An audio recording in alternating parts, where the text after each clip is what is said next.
عبد الله بن مبارك رضي الله عنه ته یو کس راغی او عرض وکړو اوصني ما ته وصیت وکا او خسته خبر راته وکا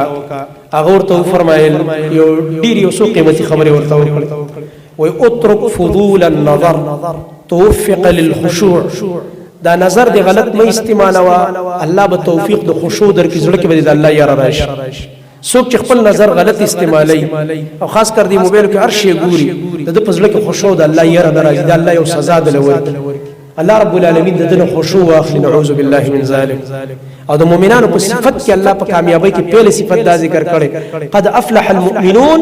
الذين هم في صلاتهم خاشعون کامیاب مؤمنان هغه دي چې په منځ کې خشوع په زړه کې د الله نه یری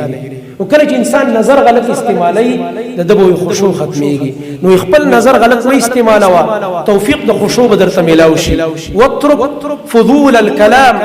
توفق للحكمه او فضول خبري مکوا طالب الله د حکمت توفيق درکې د خلینو به خسته خبري روزي تاسو ګورئ څوک چې بيزه خبره ډېر نه کوي چې کله خبره کوي بهتريني خبري د خلینو روزي لګي خبره کوي خود کار خبري کوي مزیدار خبره د خاموشي دا ګټه د بيزه خبرونه او واترك فضول الطعام توفق للعباده او فضول طعامونه مخرا مشکوک حرام چې بس پدې نه ګورئ دا شی جایز نه کنه جایز خو خېټه ته ورچي دا مکووي نو الله رب العالمین بتعالى د عبادت توفیق درکې الله به په خپل بندګۍ کې استعمال او به فرمایي وترك التجسس على عيوب الناس توفق للاطلاع على عيوبك او بل دا کاروکا چې د خلقو د عیبونو تجسس او جاسوسي نه وکاو چې دغه د پلانې سچر کې د پلانې سچر کې دا سکیدا